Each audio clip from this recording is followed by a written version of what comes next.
ഇതൊരു ജനിതകാവസ്ഥയല്ല, മാരകമായ രോഗം ബാധിച്ചതുമല്ല.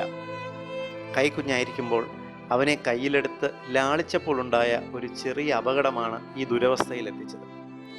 സൂക്ഷിച്ചില്ലെങ്കിൽ നിങ്ങളുടെ പിഞ്ചു കുഞ്ഞിനും സംഭവിക്കാനിടയുള്ള ഷേക്കൻ ബേബി സിൻഡ്രോം എന്ന ഈ ദുരന്തം നിങ്ങൾ അറിഞ്ഞിരിക്കുക.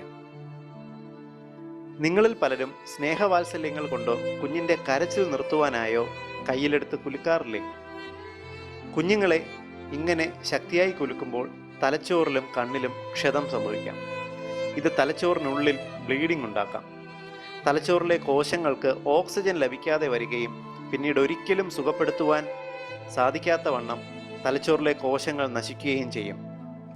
കുഞ്ഞിനെ കയ്യിലെടുത്ത് കുലുക്കിയാൽ ഇങ്ങനെ സംഭവിക്കുമോ എന്ന് നിങ്ങൾക്ക് സംശയം തോന്നാം.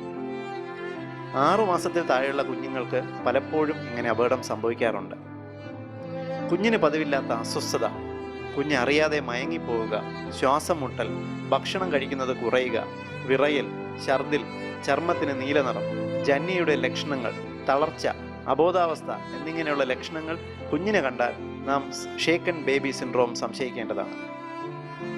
6 മാസത്തിൽ താഴെയുള്ള കുഞ്ഞുങ്ങളുടെ കഴുത്തിലെ പേശികൾക്ക് താരതമ്യേന വലിപ്പമുള്ള തലയെ സപ്പോർട്ട് ചെയ്യാനാകില്ല. അതുകൊണ്ട് കുഞ്ഞുങ്ങളെ കയ്യിലെടുക്കുമ്പോൾ തല കൈകൾ കൊണ്ട് സപ്പോർട്ട് ചെയ്യുവാൻ മറക്കരുത്. എന്നാൽ ചെറിയ വീഴ്ചയിലോ അബദ്ധത്തിന് കുഞ്ഞിൻ്റെ തല ചുവരിൽ തട്ടിയാലോ സാധാരണഗതിയിൽ ഈ അപകടം ഉണ്ടാകാറില്ല. എല്ലാ മാതാപിതാക്കളുടെയും അറിവിലേക്കായി ഈ വിലപ്പെട്ട ഇൻഫർമേഷൻ ഷെയർ ചെയ്യുക. ഇതുപോലുള്ള അബദ്ധങ്ങളിൽ കുഞ്ഞിൻ്റെ ഭാവി നശിക്കാതിരിക്കട്ടെ.